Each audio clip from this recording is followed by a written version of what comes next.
अस्सलाम वालेकुम। उम्मीद है स्टूडेंट्स आप सब खैरियत से होंगे। तो ये हमारा चैप्टर नंबर 4 है और इससे प्रीवियस हम चैप्टर नंबर 1, 2, 3 की वीडियोस जो हैं वो रिकॉर्ड कर चुके हैं। तो आज की इस वीडियो में हम कंप्लीट जो है ना चैप्टर नंबर 4 उसके टू द पॉइंट हर टॉपिक के कॉन्सेप्ट जो होंगे उनको हम फोकस करेंगे और एक अच्छे अंदाज में आपको समझा देंगे कि बेसिकली आपका चैप्टर नंबर 4 जिसका नाम है स्ट्रक्चर ऑफ मॉलिक्यूल्स, तो इसमें क्या क्या होता है और कुछ टेबल ऑफ कंटेंट की अगर बात करें जो इसमें मेजर कॉन्सेप्ट्स वगैरह हैं, तो उसमें सबसे पहले है कि वाई डू एटम रिएक्ट। मुख्तलिफ जो एटम्स होते हैं हमारे पास या एलिमेंट्स हैं वो रिएक्ट क्यों करते हैं, हम वजह तलाश करेंगे कि चीज़ें रिएक्ट क्यों करती हैं। उसके बाद केमिकल बॉन्ड क्या होता है, मतलब रिएक्ट करती हैं उसके बाद बॉन्ड बनाती हैं तो वो बॉन्ड क्या होता है। फिर टाइप्स ऑफ बॉन्ड के बारे में हम डिस्कस करेंगे। फिर इंटर मॉलिक्यूलर फोर्सेस के बारे में डिस्कस करेंगे और उसके बाद नेचर ऑफ बॉन्डिंग और इसकी प्रॉपर्टीज़ वगैरह को डिस्कस करेंगे। तो हम स्टार्ट करते हैं इंट्रोडक्शन से। तो बेसिकली आपको पता है कि हमारे अराउंड ईच एंड एवरीथिंग जो होती है वो मैटर से कंपोज की बनी होती है। हर चीज़ जो होती है वो मैटर से मिल के बनी होती है। मैटर क्या है, आपको पता है कि anything that have some mass and occupy space, कुछ जगह घेरती हो और कुछ ना कुछ उसका मैस हो तो उसको हम मैटर बोल देते हैं। और आपको पता है कि मैटर में हमारे पास लिक्विड भी होता है, गैस भी होती है, सॉलिड भी होता है और प्लाज्मा भी होता है। 4 टाइप के मैटर होते हैं, ठीक है। उसके बाद अगर मैं बात करता हूँ कि सभी जो होते हैं वो मैटर से मिलके बने होते हैं। और ये जो मैटर होता है ना, मैटर इटसेल्फ किस से मिलके बना होता है, छोटे छोटे यूनिट से मिलके बना होता है। जो मैटर होती है वो छोटे छोटे यूनिट से मिलके बनी होती है और उन यूनिट्स को हम क्या नाम देते हैं, उन यूनिट को हम एटम्स का नाम देते हैं, ठीक है। मतलब क्या हुआ कि इन एटम से मिल के ये हमारा जो मैटर होता है वो बना होता है। अब ये जो एटम होते हैं छोटे छोटे, ये क्या करते हैं, ये कंबाइन करते हैं। ये जब आपस में मिलते हैं तो मुख्तलिफ़ किस्म के जब ये कंबाइन करते हैं तो डिफरेंट टाइप्स के जो है ना मॉलिक्यूल बनते हैं। उसके साथ साथ जो है ना मुख्तलिफ़ टाइप्स के कंपाउंड्स बनते हैं। ज़ाहिर है जब एटम मिलेंगे तो कुछ ना कुछ बनेगा, तो उनको हम 2 कैटेगराइज में कर लेते हैं जी, मॉलिक्यूल या कंपाउंड होंगे, ठीक है। अब इनको जो कंबाइन करने के लिए इन 2 एटम, फॉर एग्जांपल मैं कहता हूँ कि मेरे पास 2 एटम हैं, लेट्स से एक ये एटम है और एक ये एटम है। हमने इन दोनों को कंबाइन करना है। तो कंबाइन करने के लिए जो हमारे पास फोर्स इस्तेमाल होगी, जब ये करीब आएंगे एक दूसरे के, इस तरीके से ये करीब आ गए हैं, कंबाइन हो गए हैं, तो इसका मतलब हुआ कि इन्होंने ये इस जगह पे मिले हैं तो इस जगह पे कुछ ना कुछ फोर्स होगी जिसकी वजह से ये आपस में मिले हैं। यहाँ पे फोर्स ऑफ अट्रैक्शन होगी जिसके थ्रू ये आपस में कंबाइन हुए हैं। तो इसको हम बेसिकली बोलते हैं केमिकल बॉन्ड बन गया है। मतलब ये केमिकली रिएक्ट कर गई हैं 2 चीज़ें, ठीक है। केमिकल बॉन्ड बन गया है। अब केमिकल बॉन्ड क्या हुआ, केमिकल बॉन्ड एक फोर्स होती है जो कि 2 एटम्स को जोड़े रखती है, ठीक है। अब यहाँ पे केमिकल बॉन्ड बना है तो ये एक फोर्स है जिसने 2 एटम्स को कंबाइन कर दिया है। तो आप कह सकते हैं कि केमिकल बॉन्ड क्या होता है, वो फोर्स होती है जो कि 2 एटम्स को कंबाइन करने में इस्तेमाल होती है, ठीक हो गया। उसके बाद अब हम थोड़ा डिस्कस करेंगे कि चीज़ें जो हैं वो बॉन्ड क्यों बनाती हैं। मुख्तलिफ़ चीज़ें हैं, मुख्तलिफ़ एटम्स हैं वो आपस में कंबाइन ही क्यों करते हैं। तो हम इस चीज़ को समझने की कोशिश करेंगे कि चीज़ें आपस में कंबाइन क्यों करती हैं। देखें, इस नेचर में हमारे पास हर चीज़ जो होती है वो चाहती है कि वो स्टेबल हो, ठीक है। हमारी नेचर में हर चीज़ चाहती है कि वो स्टेबल हो। जैसे इंसान चाहता है कि वो एक स्टेबल लाइफ गुजारे, जैसे हर चीज़ जो चाहती है कि वो स्टेबल रहे, अपने एक बैलेंस में रहे। तो जितने भी हमारे पास एटम्स होते हैं वो चाहते हैं कि वो स्टेबल रहें, ठीक है। वो स्टेबिलिटी को हासिल करना चाहते हैं। तो इस वजह से टू गेन स्टेबिलिटी, इस स्टेबिलिटी को हासिल करने के लिए, टू गेट स्टेबिलिटी, मुख्तलिफ़ एटम्स जो हैं आपस में मिल जाते हैं। और मिलते किसके थ्रू हैं, एक फ़ोर्स के थ्रू मिलते हैं, और उसी फोर्स को हम केमिकल बॉन्ड का नाम देते हैं। ठीक हो गया। अब आपसे कोई पूछे कि चीज़ें मिलती क्यों हैं, तो आप सिंपल बोलेंगे टू गेट स्टेबिलिटी, अपने आप को स्टेबल करने के लिए वो आपस में मिल जाती हैं। तो उसके बाद अगला पॉइंट आता है कि वो चीज़ें कब स्टेबल होंगी, ठीक है। अब जो चीज़ें देखें, चीज़ें अनस्टेबल होती हैं ना, जो वो हाई एनर्जी पे होती हैं। जो चीज़ें अनस्टेबल होती हैं, जो चीज़ें अनस्टेबल होती हैं, वो उनकी एनर्जी जो होती है वो हाई होती है। हाई एनर्जी में जब चीज़ें होती हैं तो वो अनस्टेबल होती हैं, ठीक है। और वो चाहती हैं स्टेबल होना, इसलिए वो लो एनर्जी में आ जाती हैं। जैसे इंसान जब गुस्से में बहुत ज़्यादा होता है तो उसका टेम्परेचर हाई होता है, हाई एनर्जी में होता है, तो जब वो रिलीज़ हो जाता है, उसका गुस्सा ठंडा हो जाता है, तो वो स्टेबल हो जाता है, ठीक है। अब देखें, अब हमें देखना पड़ेगा कि कब हम बोल देंगे, हम कब कह सकेंगे कि चीज़ भाई ये चीज़ अब स्टेबल है। कब हम कहेंगे कि ये एक चीज़ है और ये स्टेबल हो गई है। हम उस वक़्त कहेंगे जब कोई एटम अपना डबलेट रूल, अब ये डबलेट रूल क्या होता है, डबलेट रूल उसका जब कंप्लीट हो जाए, या उसके बाद उसका ऑक्टेट रूल कंप्लीट हो जाए, ठीक है। अब हम इनको देखते हैं कि ये क्या होते हैं। डबलेट रूल किसी का कंप्लीट हो जाए या उसका ऑक्टेट कंप्लीट हो जाए। डबलेट आपको नाम से पता चल रहा होगा कि इसका मतलब होता है 2, ठीक है। अब जिस एटम के आखिरी शेल में 2 इलेक्ट्रॉन हो जाएंगे ना कंप्लीट, वैलेंस शेल। अब देखें, चीज़ें जितने भी एटम होंगे वो अपना आखिरी शेल कंप्लीट करना चाहते हैं, ठीक है। तो या तो वो 2 होंगे उसके वैलेंस शेल में इलेक्ट्रॉन, तब भी वो स्टेबल होगा।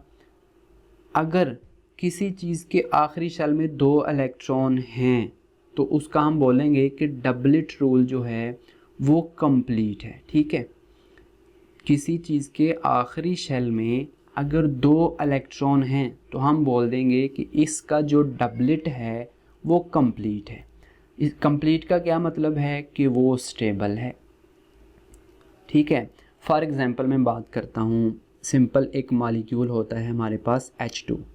H2 के अंदर अगर आप गौर करें तो एक जो हाइड्रोजन एटम होता है उसके आखिरी शेल में 1 इलेक्ट्रॉन होता है, ठीक है। और दूसरा भी इसी तरह ही होता है, उसका भी आखिरी शेल में 1 इलेक्ट्रॉन होता है। ये दोनों चाहते हैं स्टेबल होना, ये भी अनस्टेबल है। हाइड्रोजन का सिंगल एटम अनस्टेबल होता है, ठीक है। हाइड्रोजन जब भी आपको नेचर में मिलेगी वो डाई एटॉमिक फॉर्म में मिलेगी, मॉलिक्यूलर फॉर्म में मिलेगी, ठीक है। तो ये चाहती हैं, दोनों हाइड्रोजन अलग अलग हैं, ये चाहती हैं स्टेबल होना। तो स्टेबल होने के लिए ये क्या करेंगी, ये आपस में मिल जाएंगी। एक ये इलेक्ट्रॉन शेयर करेगा, एक ये करेगा, तो 2 इलेक्ट्रॉन इस तरीके से शेयर होके तो ये एक बॉन्ड बना लेंगे। इसको हम इस तरीके से भी लिख सकते हैं, ठीक है। ये जो एक बॉन्ड होता है इसमें 2 इलेक्ट्रॉन होते हैं, ठीक है। तो अब हम कह सकते हैं कि इन दोनों हाइड्रोजनों ने अपने डबलेट कंप्लीट कर लिए हैं, ठीक है। इसका मतलब हुआ कि ये अब स्टेबल हो गया है, इसने अपना डबलेट कंप्लीट कर लिया तो ये अब स्टेबल हो गया, ठीक है। अब हम बात कर लेते हैं ऑक्टेट की। ऑक्टेट अगर आप डिजिट की बात करें तो ऑक्टेट का मतलब होता है 8। ऑक्टेट का मतलब होता है 8। तो इसका मतलब हुआ कि कुछ ऐसे भी एटम्स होंगे जो कि अपना आखिरी शेल में जिनके 8 इलेक्ट्रॉन होंगे तो वो स्टेबल होगा। ठीक है, अब मैं इसकी सिंपल एग्जांपल देता हूँ आपको। फॉर एग्जांपल सोडियम एटम है, तो ये जो एटम है ये जब अपना इलेक्ट्रॉन लूज़ करता है तो ये एक पॉजिटिव आयन बनाता है। ठीक है, इसने अपना एक इलेक्ट्रॉन लूज़ कर दिया। अब देखें, ये सोडियम ने अपना इलेक्ट्रॉन लूज़ क्यों किया है कि सोडियम के आखिरी शेल में होते हैं एक इलेक्ट्रॉन होता है। ठीक है, सोडियम के आखिरी शेल में एक इलेक्ट्रॉन होता है और इसको रिक्वायर्ड होते हैं 7 इलेक्ट्रॉन इसको रिक्वायर्ड हैं। तो ये क्या करता है कि अपना 7 लेने की बजाय एक ये अपना लूज़ कर देता है। और उसके बाद मैं अगर यहाँ पे लिखता हूँ क्लोरीन, तो क्लोरीन जो इसने ये वाला इलेक्ट्रॉन लूज़ किया है ना, ये इसको ले लेगा। ठीक है, तो ये हमारे पास क्या बन जाएगा, क्लोराइड आयन बन जाएगा। इस तरीके से क्लोराइड आयन बन गया। अब ये जो दोनों आयन हैं ये वाले, ये आपस में कंबाइन करके एक कंपाउंड बनाएंगे NaCl। ये टेबल साल्ट है जो हम घरों में इस्तेमाल करते हैं। ठीक है, अब देखें, क्लोरीन के आखिरी शेल में होते हैं 7 इलेक्ट्रॉन और सोडियम के आखिरी शेल में होता है 1 इलेक्ट्रॉन। अब सोडियम भी चाहता है स्टेबिलिटी गेन करना और ये क्लोरीन भी चाहता है, तो ये दोनों क्या करते हैं कि एक एक इलेक्ट्रॉन जो है, मैं अगर यहाँ पे लिखता हूँ, ये एक इलेक्ट्रॉन जो है ना इसका है सोडियम का, इसके साथ अगर मैं लिखता हूँ क्लोरीन, तो क्लोरीन के पास जो होते हैं वो 7 इलेक्ट्रॉन होते हैं। ठीक है, तो ये क्या करता है, 7 होते हैं तो ये इसके साथ ऐसे शेयर कर लेता है। अब आप चेक करें तो इसके आखिरी शेल में 8 इलेक्ट्रॉन कंप्लीट हो गए हैं क्लोरीन के, और इसको भी स्टेबिलिटी मिल गई, इसको भी स्टेबिलिटी मिल गई। तो ऐसे एटम जिनके आखिरी शेल में 8 इलेक्ट्रॉन होंगे, उसका क्या मतलब होगा कि उसका ऑक्टेट रूल जो है, उसका ऑक्टेट जो है वो कंप्लीट है। अब देखें, एक और बात है यहाँ पे समझने वाली कि जो हमारे पास नोबल गैसेस होती हैं ना, नोबल गैसेस, ये ग्रुप नंबर पीरियोडिक टेबल में 8 है। ये जो नोबल गैसेस होती हैं ये बिल्कुल स्टेबल होती हैं। क्यों कि इसके कुछ एलिमेंट्स का तो डबलेट कंप्लीट होता है और कुछ का ऑक्टेट कंप्लीट होता है। मतलब कुछ एलिमेंट के आखिरी में 2 इलेक्ट्रॉन होते हैं। फॉर एग्जांपल अगर मैं हीलियम की बात कर लेता हूँ, हीलियम जो होता है इसके आखिरी शेल में 2 इलेक्ट्रॉन होते हैं, तो ये स्टेबल होता है, कंप्लीट होता है। इसका क्या मतलब हुआ कि इसका डबलेट कंप्लीट है। इसी तरह मैं नियॉन की बात करता हूँ, तो नियॉन का जो होता है ना ऑक्टेट इसका कंप्लीट होता है। ठीक है, इसके आखिरी शेल में 8 इलेक्ट्रॉन होते हैं। तो मैं यहाँ पे कह सकता हूँ कि जो नोबल गैसेस होती हैं वो स्टेबल होती हैं। Noble gases are stable. इनको ज़ीरो गैसेस भी बोलते हैं, ज़ीरो ग्रुप भी बोलते हैं नोबल गैसेस को। अब देखें, ये हुई स्टेबल, इन्होंने किसी से मिलके बॉन्ड नहीं बनाना, इनका क्योंकि डबलेट और ऑक्टेट दोनों ही कंप्लीट हैं। तो हम कह सकते हैं कि जितने भी दूसरे एलिमेंट हैं या एटम्स हैं इस नोबल गैसेस के अलावा जो होते हैं वो क्या करते हैं, वो इसकी इलेक्ट्रॉनिक कन्फिग्रेशन अटेन करना चाहेंगे। वो चाहेंगे कि जिस तरीके की इलेक्ट्रॉनिक कन्फिग्रेशन होती है शेल या सब शेल में इलेक्ट्रॉन्स की डिस्ट्रीब्यूशन, तो क्या होगा, ये चाहेंगे जितने भी अनदर एटम्स होंगे वो चाहेंगे कि वो नोबल गैसेस वाली इलेक्ट्रॉनिक कन्फिग्रेशन हासिल कर लें। क्यों कि वो स्टेबल होना चाहते हैं, तो नोबल गैसेस स्टेबल हैं, इसलिए हम बोलते हैं कि हर एटम चाहता है कि वो नोबल गैसेस की कन्फिग्रेशन हासिल कर ले, क्योंकि नोबल गैसेस स्टेबल होती हैं। तो इस वजह से नोबल गैसेस की बहुत ज़्यादा इम्पोर्टेंस है। क्यों कि नोबल गैसेस की तरह हर कोई चाहता है कि मैं भी नोबल गैसेस की तरह बन जाऊं। हर कोई चाहता है कि मैं भी नोबल गैसेस की तरह बन जाऊं, मैं भी नोबल बन जाऊं। तो क्या होता है फिर, जितने भी दूसरे एलिमेंट हैं वो क्या करते हैं, 3 तरीके होते हैं बांड बनाने के। बांड बनाने के 3 तरीके होते हैं। मतलब क्या है कि टू गेट स्टेबिलिटी को गेन करने के 3 तरीके होते हैं। एक होता है इलेक्ट्रॉन को लूज़ करना, इलेक्ट्रॉन को लूज़ कर देना, लूज़ इलेक्ट्रॉन्स। और सेकंड होता है गेन कर लेना, इलेक्ट्रॉन को ले लेना, किसी दूसरे से इलेक्ट्रॉन्स को ले लेना। उसके बाद एक तीसरा तरीका होता है शेयर कर लेना। ठीक है, शेयरिंग कर लेना। मतलब जैसे हाइड्रोजन, 2 एटम है ना ये हाइड्रोजन के, तो दोनों के पास एक एक है। एक कहता है यार एक तुम डाल लो हिस्सा और एक मैं डाल लेता हूँ, और तेरा भी काम बन जाएगा, मेरा भी काम बन जाएगा। तो इस तरीके से ये शेयरिंग भी से भी कर सकते हैं। अब लूज़ कौन से करेंगे, जितने भी हमारे पास जिनके आखिरी शेल को कंप्लीट करने के लिए आपको पता है कि जो पहला ग्रुप होता है सबसे लेफ़्ट साइड पे, जिसमें सोडियम होती है, सोडियम को अब चाहिए +7 इलेक्ट्रॉन अपना आखिरी शेल कंप्लीट करने के लिए। इसके साथ साथ अगर थोड़ा आप आगे मूव करेंगे तो अगले वाले को 6 चाहिए, सेकंड ग्रुप वाले को, 5वें वाले को 5 इलेक्ट्रॉन चाहिए, चौथे को मज़ीद 4 चाहिए। तो 5 से पीछे पीछे 7, 6 और 5 ये वाले क्या करते हैं, ये प्रेफर करते हैं कि अपना इलेक्ट्रॉन लूज़ कर देते हैं, क्योंकि 8 कंप्लीट करने हैं ना। तो 8 कंप्लीट करना 7 इसको चाहिए, तो क्यों ना यार 7 लेने की बजाय एक अपना लूज़ कर दिया जाए। तो इसलिए ये जो सोडियम होता है ये अपना लूज़ कर देता है। इसी तरह दूसरे हैं, लेट से दूसरे ग्रुप का मेंबर एक मैग्नीशियम मैं ले लेता हूँ, तो मैग्नीशियम को अपना आखिरी शेल कंप्लीट करने के लिए ना 6 इलेक्ट्रॉन की ज़रूरत होती है।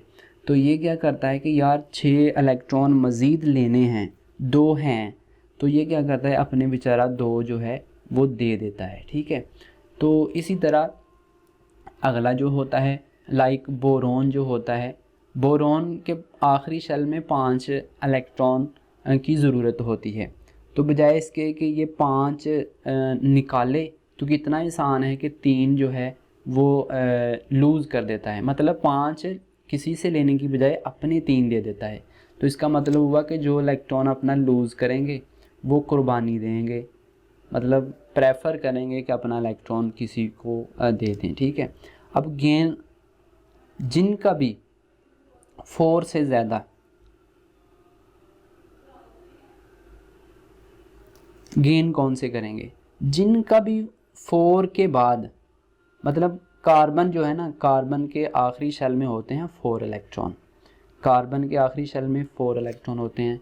इसको अब मज़ीद 8 कंप्लीट करने के लिए 4 की ज़रूरत है। ठीक है, तो ये क्या करता है, ये अब ना तो 4 लेता है ना ही 4 किसी को देता है। तो ये क्या करता है, कार्बन क्या करती है फिर शेयर कर लेती है। ठीक है, कार्बन किसी के साथ भी शेयर कर लेती है। उसके बाद अगर मैं बात करता हूँ कार्बन के बाद वाले मेंबर जितने भी हैं, लाइक नाइट्रोजन है, ऑक्सीजन है, या हैलोजन की बात कर लेता हूँ मैं, क्लोरीन ले लेता हूँ। तो ये जो नाइट्रोजन है इसके आखिरी शेल में होते हैं 5 इलेक्ट्रॉन, तो इसको 3 चाहिए, तो ये 3 जो है अब लेगा। ठीक है, 3 किसी से लेगा, ये तो लूज़ कर रहे थे ना, तो ये गेन कर लेगा। नाइट्रोजन किसी से 3 इलेक्ट्रॉन जो है वो गेन करके 8 कंप्लीट कर लेगा। ठीक है, अब ऑक्सीजन के आखिरी शेल में होते हैं 6 इलेक्ट्रॉन, ये क्या करेगा, ये भी क्या करेगा कि दूसरे किसी से भी 2 लेगा और 8 कंप्लीट कर लेगा। इसका मतलब हुआ ये भी गेन करेगा, ये देगा नहीं, क्योंकि 6 निकालना कितना डिफ़िकल्ट है, 2 ले लेता है आसानी से। अब क्लोरीन के आखिरी शेल में होते हैं 7 इलेक्ट्रॉन, तो ये क्या करेगा, एक किसी से लेगा और साथ ही स्टेबल हो जाएगा, तो ये भी क्या करेगा, गेन करेगा। तो इसका मतलब हुआ कि जितने भी कार्बन से पीछे लेफ़्ट साइड वाले मेंबर होंगे वो लूज़ करेंगे और जो राइट साइड वाले होंगे वो गेन करेंगे।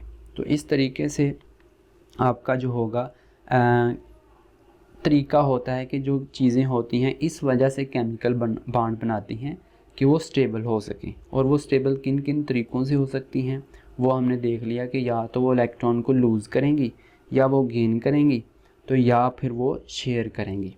उसके बाद आता है, अब हम थोड़ा डिस्कस कर लेते हैं कि केमिकल बॉन्ड क्या होता है। आपकी बुक का ये टॉपिक नंबर 4.2 है, केमिकल बॉन्ड क्या होता है। हम स्टार्ट पे थोड़ा सा बात कर चुके हैं कि जो केमिकल बॉन्ड होता है ये एक फ़ोर्स होती है, ठीक है। ये एक फ़ोर्स होती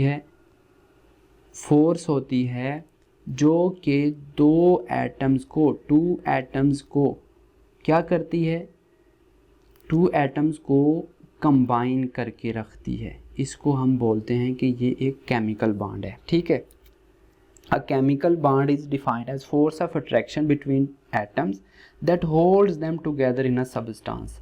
या तो कह सकते हैं कि ये फोर्स है जो दो एटम को कंबाइन करती है, या कह सकते हैं कि ये फोर्स है जो कि दो एटम्स को इकट्ठे रहने के लिए ज़रूरत होती है, जो कि दो एटम को इकट्ठे जोड़े रखती है। जैसे हमने बात की स्टार्ट पे कि अगर दो एटम है इस तरीके से, तो इनको जोड़ने के लिए एक फ़ोर्स की ज़रूरत है। इस तरीके से एक फ़ोर्स की ज़रूरत है इनको कंबाइन करने के लिए। तो वो फ़ोर्स को, अगर यहाँ पे वो फ़ोर्स होगी तो इसको हम बोलेंगे कि ये केमिकल बॉन्ड है। जैसे हाइड्रोजन और हाइड्रोजन जब आपस में मिलती हैं तो ये एक H बॉन्ड बनाती हैं। ये वाला जो बॉन्ड है ना, ये वाला बॉन्ड है, इसी को हम बोलते हैं कि ये एक केमिकल बॉन्ड है। उसके बाद अब केमिकल बॉन्ड क्यों बनाते हैं वो हमने बात कर ली है कि या तो अपना डबलेट कंप्लीट करना है या अपना ऑक्टेट कंप्लीट करना है किसी चीज़ ने भी। उसके बाद हम बात कर लेते हैं कि कब केमिकल बॉन्ड बनने की पॉसिबिलिटीज़ होती हैं। देखें, जब दो चीज़ें आपस में करीब आती हैं ना, मैं एग्जांपल लेता हूँ सिंपल सी कि लेट्स से ये एक हाइड्रोजन है, एक हाइड्रोजन ये है, और दूसरा हाइड्रोजन मैं ले लेता हूँ कि ये है। दोनों एक जैसे हैं, थोड़ा मैंने बड़ा लिख दिया है, ऐसे दूसरा हाइड्रोजन है। अब देखें, इनके आखिरी शेल में एक एक इलेक्ट्रॉन है, इसके आखिरी शेल में भी एक इलेक्ट्रॉन है, इसके आखिरी शेल में भी एक इलेक्ट्रॉन है, और सेंटर में आपको पता है कि न्यूक्लियस होता है, उनके ऊपर पॉजिटिव चार्ज होता है। अब अगर चेक करें तो फोर्स ऑफ अट्रैक्शन, अब किस किस के दरमियान फोर्स ऑफ अट्रैक्शन होगी, चेक करें। इस इलेक्ट्रॉन को इस न्यूक्लियस ने अपनी तरफ खींचा हुआ है, ठीक है, तो इस इलेक्ट्रॉन को इस न्यूक्लियस ने भी अपनी तरफ खींचा हुआ है जब बॉन्ड बनाते हैं। एक बात हो गई, इसको भी अपनी तरफ खींचा हुआ है और इसको इसने भी खींचा हुआ है। तो इसका मतलब हुआ कि फोर टाइप्स की जो है ना, 4 टाइप्स हैं अट्रैक्शन की। इस मॉलिक्यूल में 4 अट्रैक्शन है। 4 अट्रैक्शन कौन कौन सी हैं, दोबारा मैं बोल देता हूँ कि एक ये है,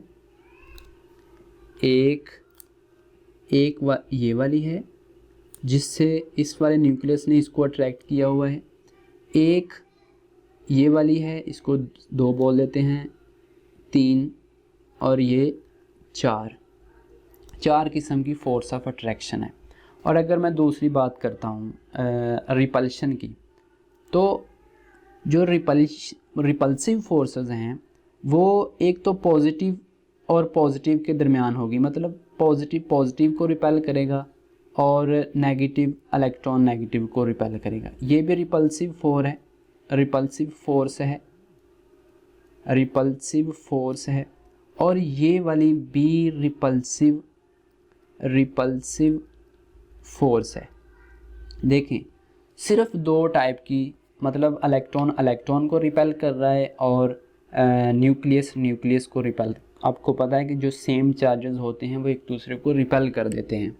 तो दो किस्म की हो गई यहाँ पे रिपल्सिव फोर्स, एक ये हो गई और एक ये हो गई। इसका मतलब हुआ कि जो 4 है वो ज़्यादा है और 2 जो रिपल्सिव फोर्स है ये अट्रैक्टिव है, ए से रिप्रेजेंट कर लेते हैं, और इसको आर से, ये रिपल्सिव है। चूँकि ये डोमिनेंट हो गई है, चूँकि अट्रैक्टिव फोर्स जो है वो डोमिनेंट हो गई है। डोमिनेंट का मतलब होता है दूसरी से बढ़ जाना, डोमिनेंट हो गई है, ठीक है।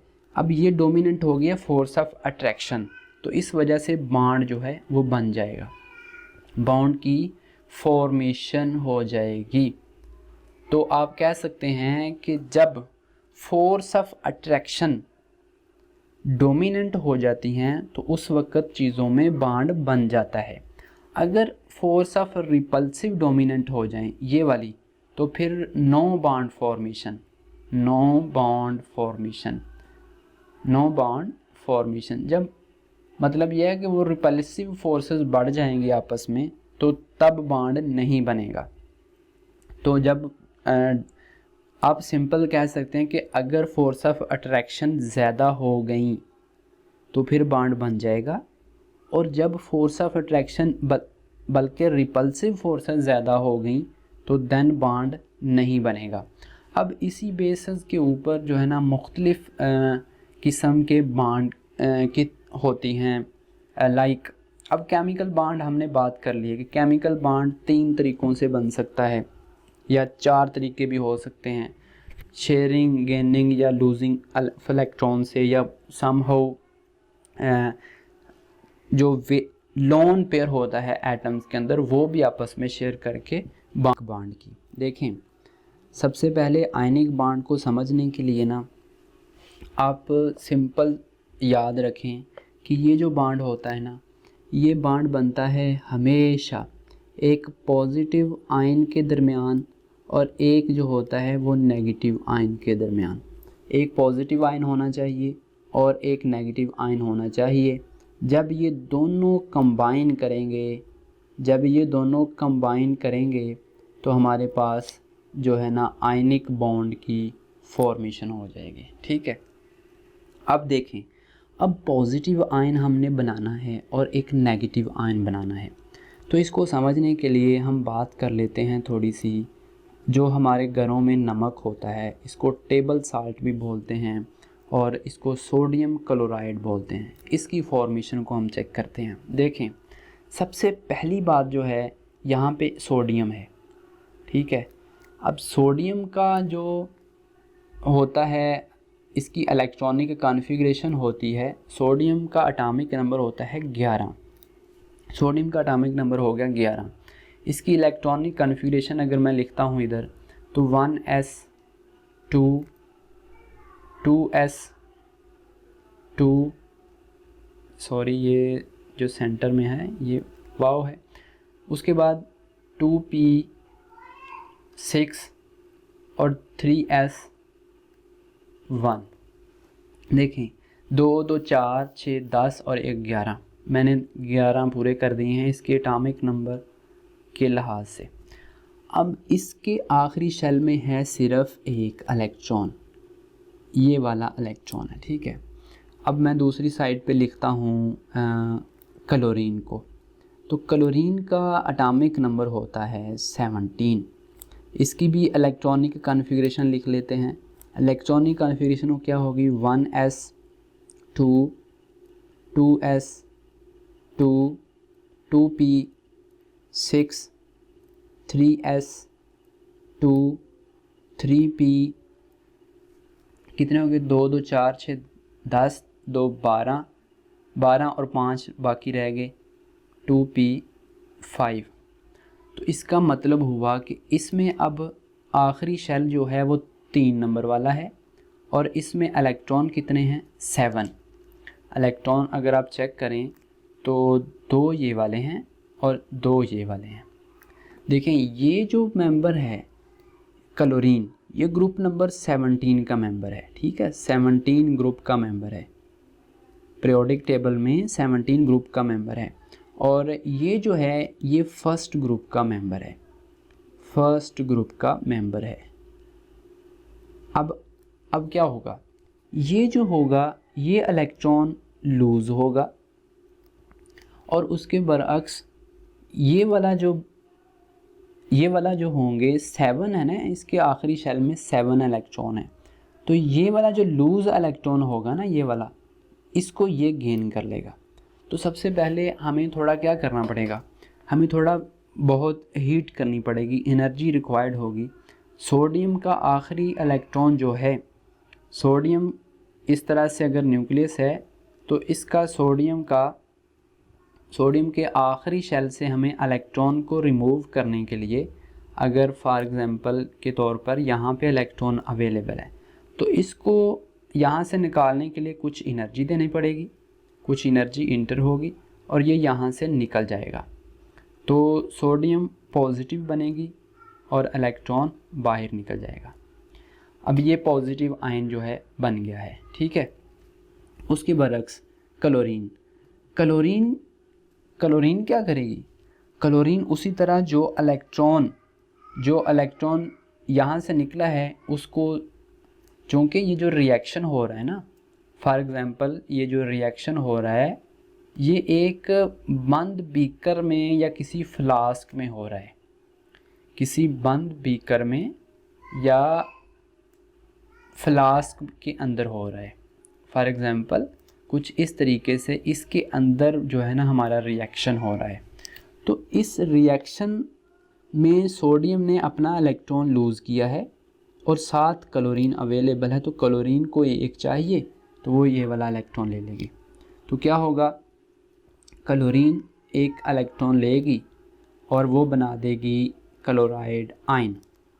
अब हमारे पास जो है ना 2 आयन बन गए हैं। एक मैंने स्टार्ट में बात की थी कि एक हमें पॉजिटिव चाहिए था, एक नेगेटिव चाहिए था।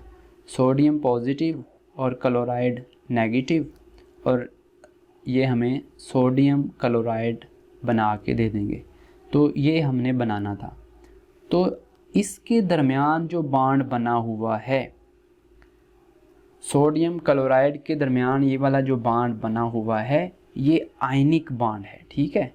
ये आयनिक बॉन्ड है। आयनिक बॉन्ड एक तो आप बोल सकते हैं कि पॉजिटिव और नेगेटिव आयन के दरमियान बनता है।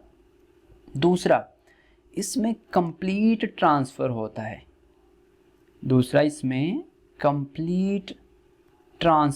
है। ट्रांसफ़र किसका होता है, इलेक्ट्रॉन का। कंप्लीट ट्रांसफ़र ऑफ इलेक्ट्रॉन्स होता है। कंप्लीटली ट्रांसफ़र हुआ है ना कि सोडियम ने दिया है और क्लोरीन ने ले लिया है वो इलेक्ट्रॉन, तो कंप्लीटली ट्रांसफ़र हो गया, एक से दूसरे में इलेक्ट्रॉन चला गया। तो अगर आप चेक कर लेंगे, जब सोडियम आयन बनाएगा ये वाला पॉजिटिव आयन, तो इसकी जब आप इलेक्ट्रॉनिक कन्फिगरेशन लिखेंगे तो वो यकीनन नोबल गैसेस की आएगी। नोबल गैस की इलेक्ट्रॉनिक कन्फिगरेशन आएगी। नोबल गैस इलेक्ट्रॉनिक कन्फिगरेशन आप कैलकुलेट कर लें, आपको कैलकुलेट करनी भी आनी चाहिए, ठीक है। तो ये नोबल गैसेस आर्गन की जो है ना बन जाएगी। इसी तरह इसकी भी आप जब इलेक्ट्रॉनिक कॉन्फ़िगरेशन करेंगे तो ये वाली जो होगी ये नियॉन की बनेगी, ये वाली जो होगी ये नियॉन की बनेगी, और ये वाली जो होगी ये आर्गन की इलेक्ट्रॉनिक कॉन्फ़िगरेशन बनेगी। ठीक हो गया। तो देखें, इसने भी लूज़ करके तो नोबल गैस की इलेक्ट्रॉनिक कॉन्फ़िगरेशन हासिल कर ली, इसने भी गेन करके इसने इलेक्ट्रॉनिक कॉन्फ़िगरेशन हासिल कर ली नोबल गैस की। अब ये दोनों आपस में मिलेंगे और ये वाला बॉन्ड सोडियम क्लोराइड की फॉर्मेशन कर देंगे। तो ये हमारे पास होते हैं, और जिनके दरमियान आयनिक बॉन्ड बनता है वो हमारे पास आयनिक कंपाउंड होते हैं। आयनिक कंपाउंड होते हैं, और आयनिक कंपाउंड को रिप्रेजेंट करने के लिए, इनके मास कैलकुलेट करने के लिए हम आयनिक फार्मूला लिखते हैं। ठीक है, आयनिक फार्मूला लिखते हैं। ये क्योंकि मॉलिक्यूलर फॉर्म में एग्जिस्ट नहीं करते, ये 3 डिमेंशनल होते हैं, 3D फॉर्म में एग्जिस्ट करते हैं, ठीक है।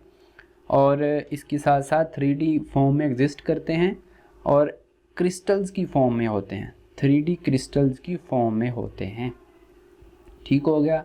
तो ये था हमारे पास आयनिक कंपाउंड। तो आगे हम बात कर लेते हैं अबाउट कोवेलेंट बॉन्ड। का मतलब होता है कि म्यूचुअल शेयरिंग, जो एटम आपस में बॉन्ड बनाएंगे वो म्यूचुअल शेयरिंग करेंगे। म्यूचुअल शेयरिंग के से मुराद है कि अगर हम 2 लोग हैं और हमें जो है ना 2 रुपये इकट्ठे करने हैं, तो एक मैं दूंगा और एक दूसरा देगा, तो हमारे पास 2 बन जाएंगे। इसको बोलते हैं म्यूचुअल शेयरिंग, मतलब इक्वली पार्टिसिपेट करना। तो mutual sharing of electron equally share करेंगे, 2 चीज़ें जो होंगी वो आपस में इक्वली 2 चीज़ें शेयर करेंगे।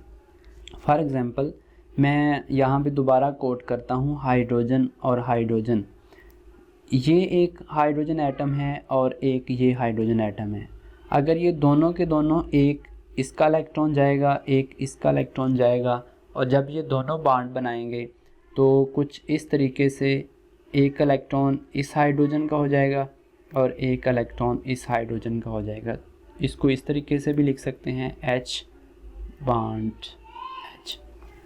तो ये जो तरीका होता है ये वाला, ये Lewis dot and cross structure इसको बोलते हैं। तो क्या इसमें होगा, सिंपल सी बात है कि 2 bond equally participate, 2 atom equally participate करेंगे, एक इलेक्ट्रॉन देगा और दूसरा इलेक्ट्रॉन देगा और आपस में वो बॉन्ड बना लेंगे। इसी तरह अगर मैं बात करता हूँ क्लोरीन प्लस Cl जब मिलेंगे, तो अगर हम इसका डॉट स्ट्रक्चर लिखते हैं तो क्लोरीन के आखिरी शेल में होते हैं 7 इलेक्ट्रॉन, ठीक है, इस तरीके से, और इसके हम डॉट से रिप्रेजेंट कर लेते हैं इस तरीके से। जब ये आपस में मिलेंगे, जब ये आपस में मिलेगा तो क्लोरीन और क्लोरीन, इसमें क्या होगा कि इसमें उसी तरह क्रॉस के साथ एक यहाँ पे आ जाएगा, इसी तरह इधर डॉट, और एक बॉन्ड ये भी अपना इधर शेयर कर देगा। तो ये जो पेयर शेयर किया है ना इन्होंने, इसको हम बॉन्ड पेयर बोलते हैं। तो इसको हम इस तरीके से भी लिख सकते हैं Cl Cl, और ये जो होता है इसको बॉन्ड बोलते हैं, केमिकल बॉन्ड होता है, और इसमें 2 इलेक्ट्रॉन होते हैं, ठीक है, ये वाले 2 इलेक्ट्रॉन, एक ये एक ये। तो इस तरीके से ये बॉन्डिंग कर लेते हैं। तो सिंपल बात है कि इसमें क्या होगी, म्यूचुअल शेयरिंग होगी। और अब सिंपली बात है कि हम पीछे भी डिस्कस कर चुके हैं कि जब 2 एटम आपस में करीब आएंगे तो अगर तो अट्रैक्टिव फोर्स जो होंगी वो डोमिनेंट हो जाएंगी देन रिपल्सिव फोर्सेस के, तो रिपल्सिव फोर्स के डोमिनेंट हो जाएंगी, तो हम बोल देंगे कि उनके दरमियान कोवेलेंट शेयरिंग हो जाएगी। क्योंकि 2 एटम ऐसे है ना, तो वो आपस में करीब आते जाएंगे, ऐसे आहिस्ता करीब आएंगे, फिर ऐसे करीब आएंगे, इतना करीब आ जाएंगे कि वो दोनों एक दूसरे को इलेक्ट्रॉन शेयर कर देंगे और एक स्पेसिफिक डिस्टेंस के ऊपर अपने आप को मैनेज कर लेते हैं, और उसी को हम बोलते हैं बॉन्ड लेंथ बोल देते हैं कि बॉन्ड की लेंथ। ऑप्टिमम डिस्टेंस होता है बिटवीन 2 मुख्तलिफ टाइप्स की। अगर टाइप्स की बात करूँ मैं तो इसकी 3 टाइप्स होती हैं, ठीक है, 3 टाइप्स होती हैं। तीनों में क्या होता है, एक में सिंगल कोवेलेंट बॉन्ड होगा, उसके बाद सेकंड में क्या होगा, डबल कोवेलेंट बॉन्ड होगा, इसी तरह थर्ड में क्या होगा, ट्रिपल कोवेलेंट बॉन्ड होगा। अब triple covalent single covalent bond में क्या होता है, 1 बॉन्ड पेयर होता है, 1 बॉन्ड पेयर होता है। 1 बॉन्ड पेयर मतलब ये वाला। और इसमें क्या होगा, 2 बॉन्ड पेयर होंगे, डबल कोवेलेंट बॉन्ड में 2 बॉन्ड पेयर होंगे, और इसी तरह इसमें 3 बॉन्ड पेयर होंगे, मतलब 3 बॉन्ड होंगे। सिंगल वाली एग्जांपल में आप ये वाली दोनों एग्जांपल कोड कर सकते हैं। ये भी सिंगल बॉन्ड पेयर है और ये भी सिंगल बॉन्ड पेयर है, इसमें आप ये वाली एग्जांपल कोड कर सकते हैं। इसके साथ साथ सिंगल बॉन्ड पेयर वाले में आप जो है एक नई एग्जांपल ऐड कर सकते हैं मीथेन मॉलिक्यूल की। मीथेन मॉलिक्यूल CH4, ये घरों में जो हम गैस इस्तेमाल करते हैं ना सिलेंडरों में, वो वाली है। तो इसमें क्या होता है, ऐसे कार्बन सेंटर में होता है, इसका एक इलेक्ट्रॉन इधर, एक इलेक्ट्रॉन इधर, एक इलेक्ट्रॉन इधर, एक इलेक्ट्रॉन इधर। इसके आखिरी शेल में होते हैं कितने इलेक्ट्रॉन होते हैं जी? 4 इसके आखिरी शेल में इलेक्ट्रॉन होते हैं। एक हाइड्रोजन की तरफ से आएगा, इसी तरह एक इधर हाइड्रोजन की तरफ से आएगा, इसी तरह एक इधर हाइड्रोजन की तरफ से आएगा, इसी तरह एक इधर हाइड्रोजन की तरफ से आएगा।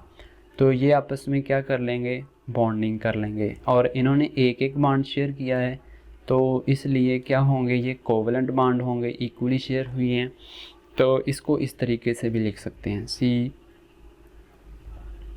इस तरीके से भी हम इसको लिख सकते हैं। बेसिकली ये जो डॉट और क्रॉस का तरीका होता है, ये Lewis dot and cross structure होता है, ठीक है। अब देखें यहाँ पे इन्होंने एक एक बॉन्ड शेयर किया है, तो ये क्या हो गए, सिंगल बॉन्ड पेयर वाले, मतलब सिंगल कोवलेंट बॉन्ड बने हुए हैं इनमें और इनमें। अगर हम बात करते हैं डबल कोवलेंट बॉन्ड की, तो डबल कोवलेंट बॉन्ड में क्या होगा, जैसे हमारे पास ऑक्सीजन मॉलिक्यूल होता है। ऑक्सीजन मॉलिक्यूल के अंदर क्या होता है कि ऑक्सीजन के आखिरी शेल में होते हैं 6 इलेक्ट्रॉन, 2 2 और 2, इस तरीके से 6 हो गए। इसी तरह एक और 6 वाला 2, इसका हम क्रॉस से डॉट से रिप्रेजेंट कर लेते हैं इस तरीके से। अब ये जब आपस में एक दूसरे के करीब आएंगे तो क्या होगा, इतने करीब आ जाएंगे और रिज़ल्ट के तौर पर क्या होगा कि यहाँ पे ऐसे एक क्रॉस वाला होगा और एक, हम थोड़ा रिवर्स जा रहे हैं, इधर क्रॉस वाला शो हो जाएगा और इधर डॉट वाला। इसी तरह इधर क्रॉस वाला और इधर डॉट वाला। बाकी सिमिलरली सारे के सारे उसी तरह हम लिख देंगे, 2 इधर लिख दें और 2 इधर लिख दें। इसी तरह 2 इधर लिख दें, 2 इधर, 2 इधर, 2 इधर, ठीक हो गया। ये 6 कंप्लीट हो गए। और इसको हम इस तरीके से भी लिख सकते हैं डबल बॉन्ड की हेल्प से। आपको पता है कि एक पेयर जो होता है वो एक बॉन्ड बनाता है, ये वाला पेयर एक बॉन्ड और ये वाला पेयर भी एक बॉन्ड बनाएगा। इस तरीके से हम ऑक्सीजन को कोड कर सकते हैं डबल कोवलेंट बॉन्ड, क्योंकि 2 कोवलेंट बॉन्ड बने हुए हैं इधर। और इसी तरह अगर हम बात करते हैं ईथीन मॉलिक्यूल ले लेते हैं, ये एक ऑर्गेनिक मॉलिक्यूल है ईथीन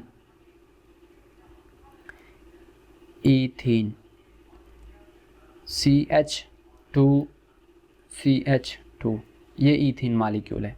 जब हम इसका लिखेंगे तो ऐसे बनेगा।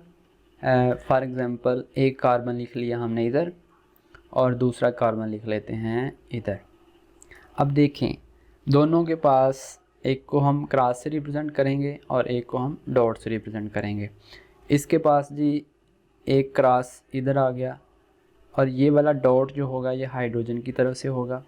इसी तरह एक क्रॉस इधर आ गया और ये वाला डॉट जो होगा ये हाइड्रोजन की तरफ से होगा। सिमिलरली हेयर एक क्रॉस इधर और ये एक डॉट इधर, सिमिलरली एक इधर और एक क्रॉस इधर की तरफ से और इसका डॉट इधर की तरफ से, सिमिलरली एक क्रॉस इधर से, एक क्रॉस इधर से। अगर मैं बात कर देता हूँ कि यहाँ पे होना चाहिए क्रॉस और ये डॉट, ये क्रॉस और ये डॉट, इस तरीके से ये एक एक बॉन्ड शेयर कर लेंगे। तो ये क्या हुआ है, ये तो इसको हम इस तरीके से भी लिख सकते हैं सिंपली, डबल बॉन्ड ऐसे, हाइड्रोजन हाइड्रोजन, हाइड्रोजन, हाइड्रोजन, ऐसे भी लिख सकते हैं। लेकिन ये जो है ना लेविस क्रॉस एंड डॉट तरीका है लिखने का इसको, तो इसमें अगर आप चेक करें तो ये तो सिंगल हैं ये वाले, लेकिन ये डबल बना है, इसीलिए इसको हम डबल कोवलेंट बॉन्ड बोल सकते हैं। इसलिए थर्ड टाइप जो होती है इसकी वो होती है ट्रिपल कोवलेंट बॉन्ड की। तो ट्रिपल कोवलेंट बॉन्ड में क्या होगा, फॉर एग्जांपल हम नाइट्रोजन मॉलिक्यूल के दरमियान देखते हैं।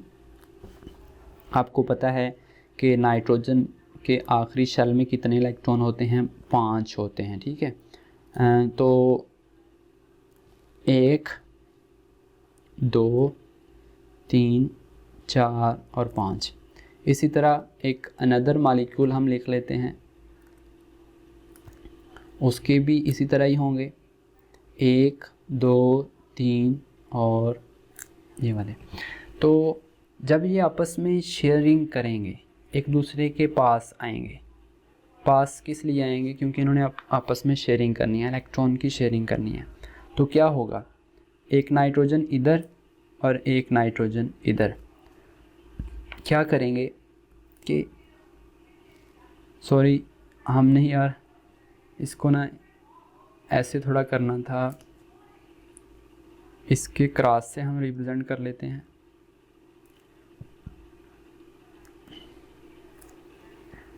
एक क्रॉस इधर, एक क्रॉस इधर, एक क्रॉस इधर और 2 इधर, ऐसे 5। तो जब ये आपस में करीब आएंगे तो ये वाला 3 डॉट सेंटर में शेयर कर लेगा, ऐसे 3 शेयर कर लिए। इसी तरह ये वाला भी शेयर करेगा 3 इलेक्ट्रॉन, और 2 जो हैं ये एक्स्ट्रा होते हैं इनके पास लोन पेयर की फॉर्म में।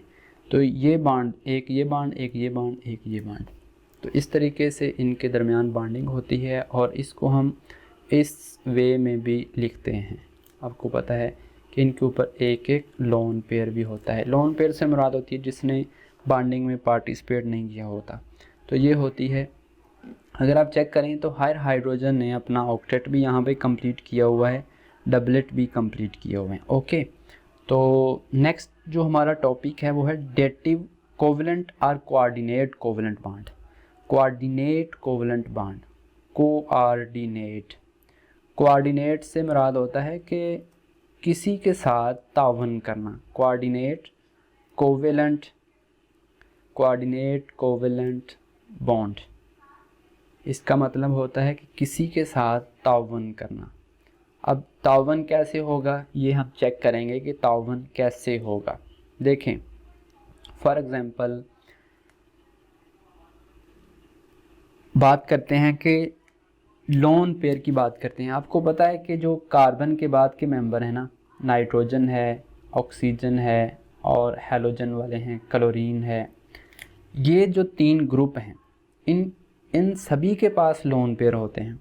नाइट्रोजन के पास 1 लोन पेयर होता है, ऐसे आप अक्सर लिखा हुआ देखते हैं ऊपर। ऑक्सीजन के पास 2 लोन पेयर होते हैं इस तरीके से, और इसके पास 3 लोन पेयर होते हैं, ठीक है। लोन पेयर उसको बोलते हैं बेसिकली जो बॉन्ड में पार्टिसिपेट नहीं करता। तो अब देखें, इनके पास, जिनके पास लोन पेयर होंगे, शर्त पहली ये है कि जिनके पास लोन पेयर होंगे। अब बॉन्ड पेयर और लोन पेयर में फ़र्क होना चाहिए, आपको बताना चाहिए। ये हैं बॉन्ड पेयर क्योंकि इन्होंने सभी ने बॉन्ड बनाया हुआ है, लेकिन लोन पेयर कौन सा है, ये वाला लोन पेयर है, ये लोन पेयर है, और ये वाले बॉन्ड पेयर हैं। मतलब इन्होंने बॉन्डिंग में पार्टिसिपेट किया हुआ है, इन्होंने नहीं किया हुआ। तो ये एक्स्ट्रा इनके पास लोन पेयर होते हैं, ऐसे इलेक्ट्रॉन होते हैं जिन्होंने आपस में पार्टिसिपेट नहीं किया होता। तो जब ये आपस में एक एक्सेप्टर होगा, अब सिंपल सी बात है, ये तीनों के तीनों क्या होंगे, क्योंकि इनके पास लोन पेयर है तो ये होंगे डोनर, ठीक है। डोनर मतलब देने वाले, इलेक्ट्रॉन देने वाले। अब उसके साथ साथ जो होंगे एक सेकंड कैटेगरी होगी, उनको बोलेंगे एक्सेप्टर। मतलब किसी में हिम्मत भी तो होनी चाहिए ना इलेक्ट्रॉन लेने की। तो एक्सेप्टर जो होंगे उनके पास इलेक्ट्रॉन की डेफिशिएंसी होगी, और इनके पास जो है इलेक्ट्रॉन वाफर मिकदार में प्रेजेंट होते हैं। और इसको हम अब समझने की कोशिश करते हैं, एग्जांपल लेते हैं। आपको पता है कि सिंपली हम मोस्टली जो है ना अमोनिया को लिखते हैं, अमोनिया ऐसे होता है। तो फॉर एग्ज़ाम्पल इसको थोड़ा सा खोल के लिखते हैं, ओपन लिखते हैं, ऐसे होती है अमोनिया, तीनों साइडों पे हाइड्रोजन होती है। और ये जो लोन पेयर है, अगर मैं हाइड्रोजन की बात करता हूँ, H+ जो है, क्या होगा कि ये जो लोन पेयर होगा यहाँ पे, ये लोन पेयर इस हाइड्रोजन के पास जाएगा, मतलब ये होगा डोनर और हाइड्रोजन H+ जो होगा वो होगा एक्सेप्टर। तो ये हमें रिज़ल्ट के तौर पर क्या देंगे, रिज़ल्ट के तौर पर हमें क्या देंगे, N4H हो जाएंगे ऐसे, और ओवरऑल इसके ऊपर जो है ना पॉजिटिव चार्ज आ जाएगा, ठीक है। और अगेन वही बात है कि इन्होंने आपस में शेयरिंग की हुई है 1-1 बॉन्ड की, और बस ये वाला जो है ना लोन पेयर है। थोड़ा सा इसको इस तरीके से अगर मैं शो करवा देता हूँ कि अगर ये वाला बॉन्ड न्यू बना हुआ है तो ऐसे छोटे से एरो के साथ इस तरफ एरो लगाते हैं ऐसे, मतलब इसने इस वाले हाइड्रोजन के साथ बॉन्डिंग की हुई है, तो इसको हम अमोनियम आयन बोलते हैं, ठीक है। इसी तरह एक और एग्जांपल लेते हैं। फॉर एग्जांपल हमारे पास अगर अमोनिया का रिएक्शन करवाते हैं हम BF3 के साथ, तो अमोनिया को लिखेंगे हम सिमिलरली, अगर हमारे पास अमोनिया है N, तीनों साइडों पे इसके हाइड्रोजन हैं, और ये जो बॉन्ड बनाया है यहाँ पे आप उस तरीके से इलेक्ट्रॉन्स भी शो करवा सकते हैं जैसे हमने previous levels dart and cross structure में करवाए हैं। तो ये मिलेगा BF3 के साथ, इसकी तीनों साइडों पे F लगे होंगे, ठीक है। अब क्या होगा, इस नाइट्रोजन के पास जो लोन पेयर है वो इस B को देगा, बोरोन को देगा, ठीक है। तो इसका बॉन्ड कुछ इस तरीके से बन जाएगा, ये नाइट्रोजन है और ये B है, और ऐसे इनके दरमियान जो है ना शेयरिंग हुई है, इसने अपना ये वाला लोन पेयर उसको दिया है। बाकी बॉन्ड सिमिलरली उसी तरह ही सारे के सारे होंगे, इसके भी तीनों उसी तरह होंगे, इसके भी तीन उसी तरह ही होंगे। लेकिन फ़र्क क्या है कि नाइट्रोजन यहाँ पे डोनर है और बोरोन यहाँ पे एक्सेप्टर है, ठीक है। तो ओवरऑल अगर हम बात करते हैं, इसके ऊपर तो पॉजिटिव चार्ज आ जाता है और इसके ऊपर नेगेटिव चार्ज आ जाता है। ये ओवरऑल मॉलिक्यूल जो होता है ये न्यूट्रल होता है, ठीक है। तो इस तरीके से हम जो है कोऑर्डिनेट कोवलेंट बॉन्ड को लिख सकते हैं। सिंपल इसमें कंसेप्ट यही है कि जो लोन पेयर होता है वो दूसरे को देता है, और लोन पेयर देने वाला होता है वो डोनर होता है और लेने वाला एक्सेप्टर होता है। इस तरीके से जो बॉन्ड बनता है उसको हम डेटिव कोवलेंट बॉन्ड या कोऑर्डिनेट कोवलेंट बॉन्ड का नाम देते हैं। तो आगे हम डिस्कस करते हैं जी। अगला हमारा टॉपिक जो है, ये पोलर कोऑर्डिनेट कोवलेंट बॉन्ड भी होते हैं, पोलर कोवलेंट बॉन्ड और नॉन पोलर कोवलेंट बॉन्ड। इसमें सिंपल सा कंसेप्ट है वो हम देख लेते हैं जी। देखें, अगर मैं बात करता हूँ पोलर की, तो यू नो कि जो नॉन पोलर, पहले हम डिस्कस करते हैं नॉन पोलर को। नॉन पोलर नाम से नज़र आ रहा है कि इसमें क्या होगा ये भी कोवलेंट बॉन्ड ही, कोवलेंट बॉन्ड होगा,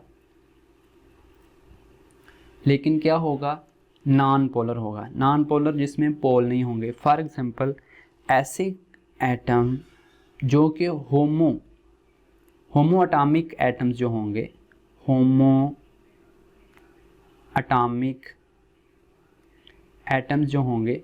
अब होमो एटॉमिक एटम्स जो होते हैं इनका न्यूक्लियस जो होता है वो सेम होता है, सेम न्यूक्लियस होता है, एक जैसे होते हैं। फॉर एग्जांपल H और H के दरमियान बॉन्डिंग है। अब ये जो है नॉन पोलर है, उसकी रीज़न ये है कि इसके ऊपर या इन दोनों की इलेक्ट्रोनेगेटिविटी में कोई डिफरेंस नहीं है, ठीक है। इसी तरह इलेक्ट्रोनेगेटिविटी में इसका डिफरेंस नहीं है, ठीक है। तो इसी तरह अगर मैं क्लोरीन की एग्जांपल लेता हूँ, तो क्लोरीन मॉलिक्यूल कैसे बना होता है, Cl और Cl। तो इन दोनों की इलेक्ट्रोनेगेटिविटी सेम है, इलेक्ट्रोनेगेटिविटी सेम है, इलेक्ट्रोनेगेटिविटी सेम है। इलेक्ट्रोनेगेटिविटी सेम होगी तो एक दूसरे को सेम तरीके से वो अट्रैक्ट करेंगे, तो इस वजह से इनके दरमियान कोई भी पोल की फॉर्मेशन नहीं होगी। लेकिन उसके बरअक्स अगर मैं यहाँ पे लिखता हूँ पोलर कोवेलेंट बॉन्ड की मैं बात करता हूँ, पोलर कोवेलेंट बॉन्ड। अब पोलर कोवेलेंट बॉन्ड में सिंपल सा कंसेप्ट ये है कि ये जो होने चाहिए ये हेट्रो एटॉमिक होने चाहिए। हेट्रो एटॉमिक का मतलब है कि डिफरेंट एटम होने चाहिए, न्यूक्लियस इसमें डिफरेंट होना चाहिए, ठीक है। फॉर एग्जांपल मैं HCl मॉलिक्यूल की बात करता हूँ, ये पोलर है। उसकी रीज़न ये है कि ऐसे इन्होंने बॉन्डिंग की हुई है, ठीक है। इसके ऊपर ये जो लोन पेयर होता है ना, ये जो बॉन्ड पेयर है, यहाँ पे 2 इलेक्ट्रॉन है ना, ऐसे एक बॉन्ड है और ऐसे एक इलेक्ट्रॉन इस तरीके से, एक ऐसे है। इसको हम बोलते हैं बॉन्ड पेयर। 2 इलेक्ट्रॉन हैं तो बॉन्ड पेयर का नाम बोलते हैं इसको। अब क्या होगा, ये ज़्यादा इलेक्ट्रोनेगेटिव है, इसकी इलेक्ट्रोनेगेटिविटी ज़्यादा होती है। इलेक्ट्रोनेगेटिविटी इसकी होती है 3.2 और इस हाइड्रोजन की अगर बात करते हैं तो वो है 2.2 इलेक्ट्रोनेगेटिविटी। इस डिफरेंस की वजह से क्या होगा कि ये वाला जो है ना क्लोरीन इस बॉन्ड पेयर को अपनी तरफ खींचता है, अपनी तरफ अट्रैक्ट करता है। तो उस वजह से इसके ऊपर आ जाता है पार्शल पॉजिटिव चार्ज और इसके ऊपर आ जाता है पार्शल नेगेटिव चार्ज। एक के ऊपर पार्शल पॉजिटिव चार्ज आ गया, एक के ऊपर पार्शल नेगेटिव चार्ज आ गया। तो अब ये जो पार्शल पॉजिटिव और पार्शल नेगेटिव होंगे, ये पोल हैं 2, मतलब 2 पोल बन गए हैं। इसी तरह से अगर मैं एक और एग्जांपल लेता हूँ, HF की बात कर लेते हैं। तो HF में भी आपको पता है कि फ्लोरीन की इलेक्ट्रोनेगेटिविटी बहुत हाई है, 4 इलेक्ट्रोनेगेटिविटी होती है, इसकी 2.2 है। तो इसके ऊपर पार्शल पॉजिटिव चार्ज आ जाएगा, इसके ऊपर पार्शल नेगेटिव, ये भी पोल बना देंगे। इसी तरह वाटर की बात करते हैं, तो वाटर में H होता है, 2 H होते हैं और एक ऑक्सीजन होती है। ऑक्सीजन इलेक्ट्रोनेगेटिव है, इसके ऊपर पार्शल नेगेटिव, इसके ऊपर पार्शल पॉजिटिव, इसके ऊपर भी पार्शल पॉजिटिव, मतलब ये भी जो हैं पोलर हैं। तो इस तरीके से due to the difference in electronegativity के डिफरेंस की वजह से जो होंगे वो पोल बनेंगे और उनको पोलर कोवेलेंट बॉन्ड बना देंगे। अब सिंपल सी बात है कि कुछ यहाँ पे हम और भी चीज़ देखते हैं कि अगर जो डिफरेंस आएगा दोनों में, अगर वो 1.7 आ जाए तो देन क्या होगा, इससे अप आ जाए या डाउन आ जाए तो फिर क्या होगा। आपको पता है कि इलेक्ट्रोनेगेटिव एटम हो, हाईली इलेक्ट्रोनेगेटिव एटम हो और उसके साथ साथ एक हाईली इलेक्ट्रोपॉजिटिव हो, तो इनके दरमियान तो जो बॉन्ड बनेगा वो जो होगा नज़र आ रहा है कि वो हमेशा की तरह आयनिक होगा, ठीक है। अब ये जो 1.7 के करीब जिनकी वैल्यूज़ होंगी, ठीक है, वो होंगे कोवेलेंट, और इससे अगर ज़्यादा हुई, मोर हुई तो वो आयनिक होंगे, और इससे अगर कम हुई तो इससे अगर कम होती है तो कोवेलेंट, इससे ज़्यादा होती है तो आयनिक। अगर इक्वल होती है तो इक्वलिटी होगी उनके दरमियान में, मतलब इक्वली पार्शली आयनिक होगा और पार्शली वो कोवेलेंट नेचर का होगा, ठीक हो गया।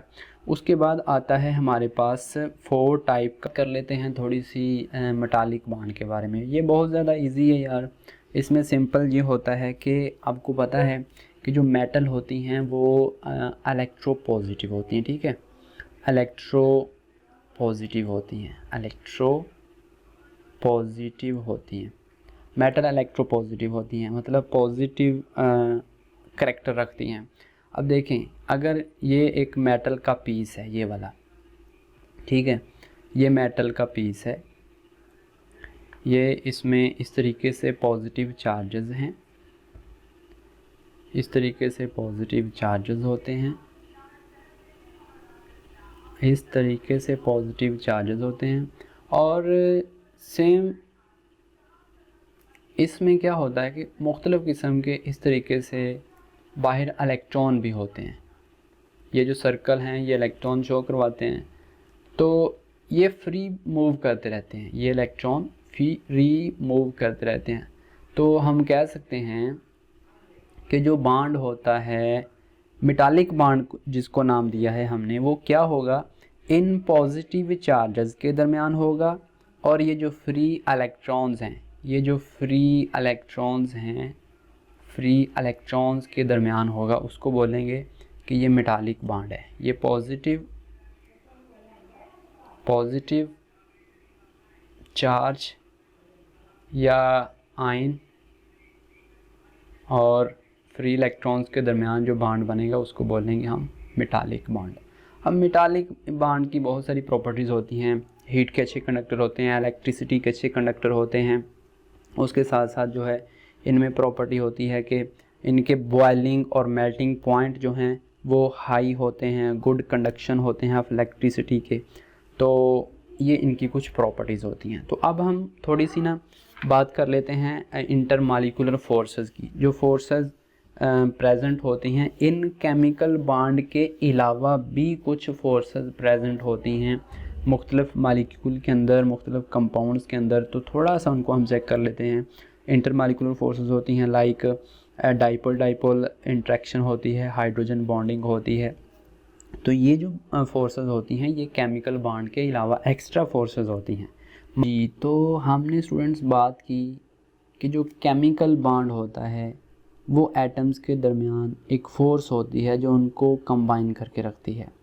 उनके अलावा कुछ एक्स्ट्रा फोर्सेस भी होती हैं। वो तो स्ट्रांग फोर्सेस होती हैं ना, स्ट्रांग फोर्सेस होती हैं जो कि केमिकल बॉन्ड होती हैं, ठीक है। केमिकल बॉन्ड जो बनता है वो एक स्ट्रांग फोर्स होती है। लेकिन कुछ एक्स्ट्रा फोर्सेस होती हैं। एक्स्ट्रा फोर्सेस जो होती हैं ये वीक होती हैं, ये वीक होती हैं as compared to this force, ठीक है, बहुत ज़्यादा वीक होती हैं मालिक्यूल के अंदर। तो इनको हम इंटरमॉलिक्यूलर फोर्सेस बोलते हैं। फॉर एग्ज़ाम्पल अगर हम यहाँ पे लिखते हैं HCl मालिक्यूल लिखते हैं, एक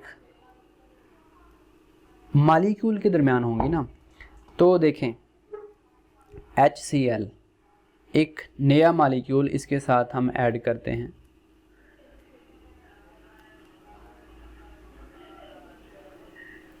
ऐसे HCl, इसी तरह HCl। तो ये जो वीक फोर्स है ना, ये जो हम डॉट के साथ रिप्रेजेंट कर रहे हैं, ये वाली, ये फोर्सेस जो हैं ये वीक फोर्सेस हैं, वीक फोर्सेस हैं और इनको हम इंटरमॉलिक्यूलर फोर्सेस बोल रहे हैं। इंटरमॉलिक्यूलर फोर्सेस, अगर हम चाहते हैं इन फोर्सेस को ख़त्म करना, इन फोर्सेस को हम ब्रेकआउट करना चाह रहे हैं, तो सिर्फ 17 किलो जूल पर मोल हमें एनर्जी रिक्वायर्ड है, ठीक है। थोड़ी सी एनर्जी देंगे तो ये ब्रेकआउट हो जाएंगे। और अगर हम चाहते हैं कि बॉन्ड ब्रेक करना है, ये वाला, ये केमिकल बॉन्ड है, ये एक स्ट्रॉन्ग बॉन्ड और केमिकल बॉन्ड है।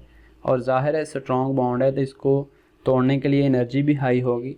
430 किलो जूल पर मोल एनर्जी रिक्वायर्ड होगी इस केमिकल बॉन्ड को तोड़ने के लिए। ये भी केमिकल बॉन्ड है, ये भी केमिकल बॉन्ड है और ये भी केमिकल बॉन्ड है। तो सिंपली अगर आप कहें कि मालिक्यूल के दरमियान जो फोर्सेस होती हैं उनको हम इंटरमॉलिक्यूलर फोर्सेस कहते हैं और वो वीक फोर्सेस होती हैं। इसी तरह डाइपोल फोर्सेस होती हैं। तो यार डाइपोल इंट्रैक्शन की अगर हम बात करते हैं, डाइपोल का मतलब है कि पोल जो बने होंगे, डाइपोल होंगे। तो अगर हम ओवरऑल बात करते हैं ना इंटरमॉलिक्यूलर फोर्सेस को हम वान डर वाल्स फोर्सेस बोलते हैं। सभी की सभी जो फोर्सेस हैं उनको कलेक्टिवली अगर नाम दें तो वान डर वाल्स फोर्सेस, ये एक साइंटिस्ट है जिसने ये फोर्सेस के बारे में कंसेप्ट दिया, उसी के नाम से ये फोर्सेस हैं वान डर वाल फोर्सेस। देखें, अब देखें मुख्तलिफ़ किस्म के जो अपोजिट चार्जेस की वजह से डाइपोल बनते हैं वो डाइपोल फोर्सेस होती हैं। वो डाइपोल जो होते हैं वो परमानेंट भी हो सकते हैं और जो है ना टेम्पोरेरी भी हो सकते हैं। फॉर एग्ज़ाम्पल पीछे भी हमने डिस्कस किया कि अगर मैं बात करता हूँ कि हमारे पास HCl है, ठीक है, अगर यहाँ पे चेक करें तो जो इसके ऊपर पार्शियल पॉजिटिव चार्ज आता है और ये ज़्यादा इलेक्ट्रोनेगेटिव होता है, इसके ऊपर नेगेटिव चार्ज ज़्यादा होता है, तो ये इलेक्ट्रॉन को, ये जो पेयर होता है यहाँ पे इलेक्ट्रॉन होते हैं, इसको अपनी तरफ स्ट्रॉन्गली अट्रैक्ट करता है, ठीक है, उस वजह से इसके ऊपर पार्शियल नेगेटिव चार्ज होता है, तो ये डाइपोल क्रिएट हो गए हैं, ठीक है। ये अब परमानेंट भी हो सकते हैं और टेम्पोरेरी भी हो सकते हैं। तो इस तरीके से इनके दरमियान डाइपोल बनते हैं। अगर इस डाइपोल को अगर एक और तरीके से भी हम रिप्रेजेंट कर सकते हैं कि जो हाइड्रोजन है, लाइक ये वाला हाइड्रोजन है और ये क्लोरीन है, तो अगर आप चेक करें तो जो इलेक्ट्रॉनिक क्लाउड होता है वो क्लोरीन की तरफ ज़्यादा है, तो इलेक्ट्रॉनिक क्लाउड जो है वो क्लोरीन की तरफ ज़्यादा है और हाइड्रोजन की तरफ बहुत ही कम है, ठीक है, इस तरीके से। तो आप कह सकते हैं कि ये वाला जो है अगर आप चेक करें तो इस साइड के ऊपर इलेक्ट्रॉन का जो क्लाउड है, इलेक्ट्रॉन्स क्लाउड वो ज़्यादा है, इसलिए कि इसके ऊपर पार्शियल नेगेटिव चार्ज है, इसके ऊपर पार्शियल पॉजिटिव चार्ज है, ठीक है। अब इनके दरमियान ऐसे उसी तरह फोर्सेस होंगी, ऐसे ही हाइड्रोजन होगा और उसके साथ क्लोरीन होगा, उसी तरह जो है ना ये एक इधर ज़्यादा क्लाउड होगा और इधर कम होगा,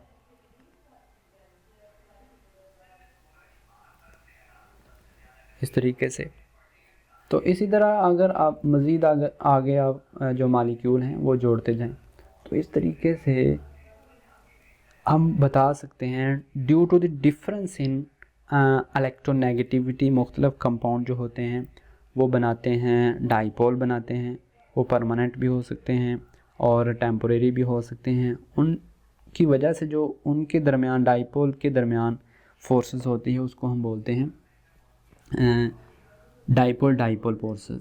अब डाइपोल फोर्सेस से क्या मुराद है, यहाँ पे बताना ये चाह रहे हैं कि यहाँ पे दोबारा पॉजिटिव आ रहा है और यहाँ पे अगेन नेगेटिव आ रहा है, इससे आगे फिर आगे जो आएगा हाइड्रोजन उसके ऊपर पार्शियल पॉजिटिव होगा। और ये जो फोर्सेस हैं ना, ये वाली ये फोर्सेस हैं डाइपोल और डाइपोल के दरमियान, डाइपोल और डाइपोल के दरमियान। यहाँ पे नेगेटिव है तो इस नेगेटिव पॉजिटिव के दरमियान, फिर नेगेटिव पॉजिटिव के दरमियान, इन डाइपोल की वजह से जो फोर्स है उसको हम डाइपोल इंट्रैक्शन या डाइपोल फोर्स बोलते हैं। तो उसके बाद आती है जी, तो हाइड्रोजन बॉन्डिंग की अगर हम बात करते हैं तो हाइड्रोजन बॉन्डिंग में ना दो चीज़ें होनी चाहिए। एक होना चाहिए हाईली इलेक्ट्रोनेगेटिव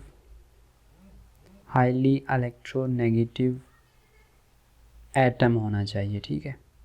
एक हाईली इलेक्ट्रोनेगेटिव एटम होना चाहिए और एक जो होना चाहिए वो पार्शली पॉजिटिव हाइड्रोजन एटम होना चाहिए।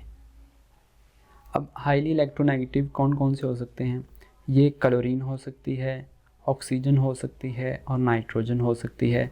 और इनके पास चूँकि लोन पेयर भी होते हैं, इसके पास 2 लोन पेयर होते हैं, इनके पास 3, इसके पास 2 और इसके पास 1 लोन पेयर होता है। क्योंकि इनके पास इलेक्ट्रॉन की कसरत होती है, हाईली इलेक्ट्रोनेगेटिव होते हैं, तो ये बहुत ही स्ट्रॉन्गली अट्रैक्ट कर सकते हैं एक पार्शली पॉजिटिव एटम को। तो ये बहुत ज़्यादा इम्पोर्टेंट फोर्सेस होती हैं और स्ट्रॉन्ग भी होती हैं बहुत ज़्यादा, और परमानेंट होती हैं ये वाली। फॉर एग्ज़ाम्पल अगर एग्ज़ाम्पल लेते हैं हम वाटर मॉलिक्यूल के अंदर जो फोर्सेस होती हैं, फॉर एग्ज़ाम्पल ये एक हाइड्रोजन है और ये एक ऑक्सीजन और ये सेकंड वाला हाइड्रोजन। तो इसी तरह ये वाटर होगा एक मॉलिक्यूल, ये होगा साइडों पे हाइड्रोजन होंगी। अब देखें अगर आप चेक करें तो इसके ऊपर पार्शियल नेगेटिव चार्ज, इस हाइड्रोजन के ऊपर पार्शियल पॉजिटिव चार्ज, इसके ऊपर पार्शियल नेगेटिव चार्ज, इसके ऊपर पार्शियल पॉजिटिव चार्ज। अब होता क्या है, इन चार्जेस की वजह से इसके पास इलेक्ट्रॉन एक्सेस में है, हाईली इलेक्ट्रोनेगेटिव है, तो इलेक्ट्रॉन को अपनी तरफ खींचती है। तो ये जो होगी ये इसके इलेक्ट्रॉन इनके दरमियान ऑक्सीजन जो कि हाईली इलेक्ट्रोनेगेटिव है और ये पार्शियल पॉजिटिव चार्ज है। अब इसके पास इलेक्ट्रॉन काफ़ी ज़्यादा हैं, इसके पास पॉजिटिव चार्ज बहुत अच्छा खासा है, तो ये दोनों आपस में अट्रैक्शन शो कर सकते हैं और इसी को हम जो है ना हाइड्रोजन बॉन्डिंग बोलते हैं। हाइड्रोजन बॉन्डिंग की बहुत ज़्यादा इंपॉर्टेंस होती है, मुख्तलिफ फ़िज़िकल प्रॉपर्टीज़ और मालिक्यूल्स की जो होती हैं उनमें ये बहुत ज़्यादा रोल प्ले करता है और इस वजह से इनके बॉइलिंग पॉइंट और मेल्टिंग पॉइंट जो होते हैं हाई होते हैं। ठीक है, तो ये बहुत ईजी चीज़ें हैं, you can easily understand it. उसके बाद आगे हमारी कुछ प्रॉपर्टीज़ हैं। अगर प्रॉपर्टीज़ की बात करते हैं, आयनिक बॉन्ड की प्रॉपर्टीज़ हैं, कोवलेंट बॉन्ड की प्रॉपर्टीज़ हैं या मेटालिक की हैं, तो ये जस्ट रीड आउट करने वाली चीज़ें हैं। अगर हम सिंपली थोड़ा डिस्कस कर देते हैं यहाँ पे, तो अगर मैं बात करता हूँ आयनिक की, तो आयनिक चूँकि स्ट्रॉन्ग फोर्सेस होती हैं और ये जो इलेक्ट्रिसिटी का, ये अगर मैं बात करता हूँ ना कि NaCl जो होता है ये आयनिक कंपाउंड है, तो ये अपनी सॉलिड फॉर्म में ये बैड कंडक्टर है और ये मोल्टन स्टेट में होगा तो देन ये इलेक्ट्रिसिटी कंडक्ट करेगा। ठीक है, अब ये बैड इलेक्ट्रिसिटी को क्यों नहीं कंडक्ट करते, चूँकि पॉजिटिव और नेगेटिव चार्जेस के दरमियान होती है बना होता है बॉन्ड। ये वाला कंपाउंड जो होते हैं आयनिक कंपाउंड होते हैं ना, तो ये 3D फॉर्म में होते हैं। ठीक है, 3D क्रिस्टल्स की फॉर्म में होते हैं, तो फ्री आयन नहीं होते, फ्री आयन रिक्वायर्ड होते हैं इलेक्ट्रिसिटी को कंडक्ट करने के लिए। फिर उस वजह से इनके बॉइलिंग पॉइंट जो होता है वो बहुत ज़्यादा हाई होता है, उसके बाद मेल्टिंग पॉइंट जो होता है वो भी हाई होता है। चूँकि स्ट्रांग फोर्सेस हैं तो ज़्यादा एनर्जी रिक्वायर्ड होती है इनको बॉयल करने के लिए। ठीक हो गया, और ये 3D क्रिस्टल्स की फॉर्म में पाए जाते हैं। ठीक है, और अगर मैं बात करता हूँ कोवलेंट बॉन्ड की, बनता है और आयनिक कंपाउंड की निस्बत ये बहुत ज़्यादा वीक होता है। और इसके एग्जांपल की अगर हम बात करते हैं, H2 है, मीथेन है, CO2 है, सल्फ्यूरिक एसिड है या ग्लूकोज है, तो ये सारे के सारे जो है ना कोवलेंट बॉन्डिंग बनाते हैं। और अगर हम बात करते हैं इनकी कुछ प्रॉपर्टीज़ की, तो प्रॉपर्टीज़ में आता है कि ये जो होते हैं ना ये लो बॉइलिंग पॉइंट होता है इनका, और उसके साथ लो जो है ना मेल्टिंग पॉइंट होता है इनका। उसके साथ साथ ये जो है ना इलेक्ट्रिसिटी के बैड कंडक्टर होते हैं, इलेक्ट्रिसिटी इनमें बैड कंडक्टर होते हैं, इलेक्ट्रिसिटी का बैड कंडक्टर होते हैं। उसके साथ साथ they are usually insoluble in water, मतलब ये वाटर में इनसॉल्युबल होते हैं। मतलब ये है कि ये जो पोलर सॉल्वेंट होते हैं, वाटर एक पोलर सॉल्वेंट है, तो पोलर में ये सॉल्युबल नहीं होते। तो इसका क्या मतलब होगा, नॉन पोलर जो होंगे उनके अंदर ये सॉल्युबल होंगे। नॉन पोलर में मीथेन आता है, बेंजीन आता है, उसके साथ साथ एसीटोन आता है और ईथर वगैरह होते हैं, इनमें जो है ना ये होते हैं सॉल्युबल हो जाते हैं। उसके बाद हमारे पास अगेन मेटल की अगर हम बात करते हैं तो मेटल, ये आप सभी स्टूडेंट्स को पता होता है कि मेटल जो होती हैं ये इलेक्ट्रिसिटी का बहुत अच्छा कंडक्टर होती हैं, हीट को अच्छे तरीके से कंडक्ट कर लेती हैं। फिर उसके बाद ये जो है ना स्ट्रॉन्ग भी होती हैं। उसके बाद जो है ना ये मेटल जो होती हैं ये हार्ड होती हैं। फिर उसके बाद ब्रिटल होती हैं। उसके बाद ये इनके मेल्टिंग और बॉइलिंग पॉइंट जो होते हैं वो हाई होते हैं, high melting point and boiling point होते हैं। तो ये इनकी कुछ प्रॉपर्टीज़ होती हैं मेटल की। उसके साथ साथ अगर मज़ीद मैं ऐड कर दूं तो मेटालिक लस्टर शो करवाते हैं, साइज़ में ग्रेटर हो सकते हैं, गुड कंडक्टर हो सकते हैं। तो ये थी कुछ चीज़ें अबाउट स्ट्रक्चर ऑफ मॉलिक्यूल्स के बारे में। अगर आपने इस चीज़ को गौर से समझा होगा, पढ़ा होगा, तो आप इजीली इस चैप्टर को जस्ट ये वाली वीडियो देख के आप उसको 1 घंटे में या